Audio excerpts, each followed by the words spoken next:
Good evening to you, ladies and gentlemen, and you're most welcome to this edition of the Primetime Newscast on Equinox Television. An association to protect and defend the rights of customers of liquidated banks in Cameroon has blamed the recent quagmire of customers of Cofinest in the country on the incompetence of COBAC. And also in this newscast, excessive traffic continues to be a problem in the city of Douala as road users complain they are sometimes stopped on the spot for tens of minutes. Plus, we take you out of Cameroon, precisely in South Africa, where the South African Olympic star Oscar Pistorius, charged with the murder of his girlfriend, confessed today in court, saying that he mistook her for an intruder. These are major headlines, details and more just in a moment.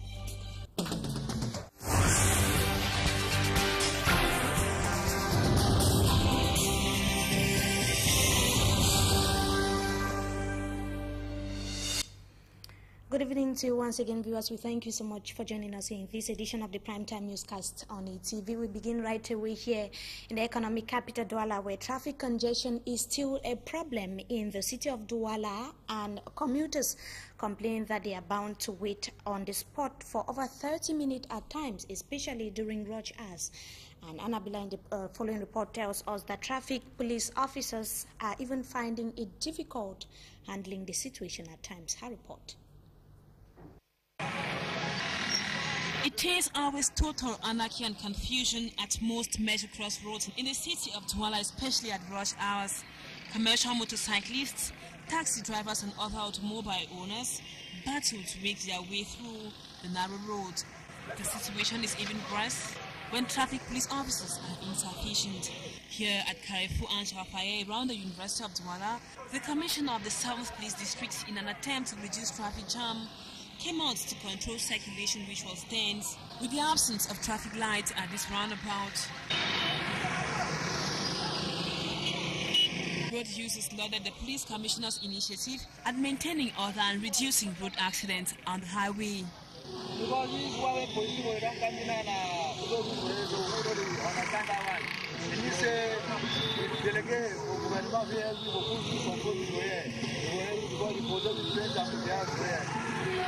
Road users who were recalcitrant and disorderly had their vehicles or motorbikes confiscated. And now we talk about the misfortune plaguing customers of the defunct Cofinest Microfinancial Institution, where an association created to defend and protect rights of customers of liquidated banks in Cameroon has blamed the problems plaguing the said customers on the incompetence of COBAC. It is said that before the closure of Cofinest, it was already having a deficit of over 6 billion francs CFA. They were speaking during a press briefing which took place yesterday here in the economic capital, Douala. Ronnie Bell Satowara sat through the press conference and filed in the following report. Financial experts belonging to an association created to defend and help customers of liquidated banks recover their monies said the effect of the liquidation of Compagnie Financière de l'Estuaire Cofinest would not have been so immense on customers if COBAC had called for its liquidation and closure when it started facing crisis. The president of the association, Pierre Nunkam, said the Central African Sub-Regional Body regulating banking activities in the sub-region COBAC called for Cofinest's closure only when it was already on a deficit of over 6 billion francs CFA. In a presidential ordinance issued since 1990, the President of the Republic has said problems between liquidated banks and their customers be solved amicably before going before law courts. It is within that backdrop that the association called MEACBIS organized a second press conference in Douala, this time under the theme "What Hope for Victims of the Cofinest Affair." It said all legal proceedings were being taken to ensure that customers retrieve not only their savings but also the interest it generated and other expenses. And that press briefing was taking place after some customers of the defunct company Financier de l'Estuaire, we are still talking about Cofinesse, are still raising concerns as to when they might finally retrieve their hard-earned savings. They say their plans and projects have been buried with the closure of the microfinancial institution. Rani Beosatowara caught up with some of the victims of the liquidated bank and now reports that they are still hopeful that they are going to recover their money. Her report. Exactly 2 years since the closure of the microfinancial institution Cofinesse, its customers are still hoping they could one day retrieve their hard-earned savings. A trader of rose plantain and plums around École Publique d'Aqua explained in tears how her 4 children were unable to go to school last year because all her savings were closed alongside the financial institution. This other customer, a newspaper vendor, disclosed behind the microphone that his savings in Cofinesse were near 1 million francs CFA. He said he was hoping to start up a bigger business before he heard one morning that the bank has been closed. Just like this too, the president of an association that defends and helps customers of liquidated banks get their savings explained that many others have had their plans shattered and projects abandoned due to the liquidation of Cofinesse. Now we take you to Buea, southwest region of the country, where the deposed general manager of the National Oil Refinery, Sonara, is still expected to present before state prosecutors in Buea, southwest region of Cameroon. Charles Meto was arrested and detained at the Buea Judicial Police for allegedly entering the Sonara office after his replacement. And the defense lawyer today said Charles Meto visited the company upon invitation of the chairman of the board of directors and also the just appointed general manager of Sonara, and John Ebong Ngole and Ibrahim Taba Maladi, just appointed a general manager, are said to have issued a written authorization ordering Mr. Mituk to get into his office in Sonara and prepare his personal documents for handover.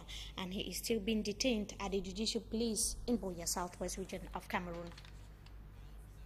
Now, the National Union for Democracy and Progress, NUDP, of Bello Buba Maigari is seeking ways of recovering its lost political grounds, and members of the party worry that they can no longer constitute a parliamentary group as was the case in the 1990s. They were raising their worries, or the information was made during the presentation of New Year wishes to the president of the NUDP. Ayoun, the base correspondent, was part of that ceremony and now tells us more. Reconquering lost political grounds is the major objective of the NUDP party this political year in Cameroon. We believe strongly in the transparency of the coming elections, and we are convinced that we are going to emerge as one of the main political parties present in the National Assembly, with a large parliamentary group present in the Senate, present and governing a great number of councils. To attain this objective, supporters of the party were urged to go register on the electoral roll for upcoming local elections. Assist in mobilizing every militant to register for the forthcoming elections, so that at least we'll be able to prepare and succeed more than ever before. Concerns were equally raised over effective implementation of resolutions taken during the last convention of the party in Yaoundé. To the best of my knowledge, all the resolutions are being executed gradually. You know, it may be slow, but very steady. Now we take you out of Cameroon, but still within the African continent. The South African athlete Oscar Pistorius, charged with murdering his girlfriend, said he thought she was still in bed and that he was firing at an intruder. He told the court today in Pretoria, South Africa, where he was being questioned, that it was never his intention to kill her. And prosecutors accused Mr. Pistorius of premeditated murder, and that he deliberately shot his girlfriend girlfriend. The defense lawyer said the allegations were false and that his client and the deceased girlfriend, who was also a popularity or a celebrity, were deeply in love before the calamity occurred. We surely shall be telling you more on that in a subsequent newscast. And viewers, it is on that note that we call it quit for this edition of the Primetime Newscast on ETV. We thank you so much for your keen attention. Meantime, have a wonderful stay in the company of our programs. Good evening to you all.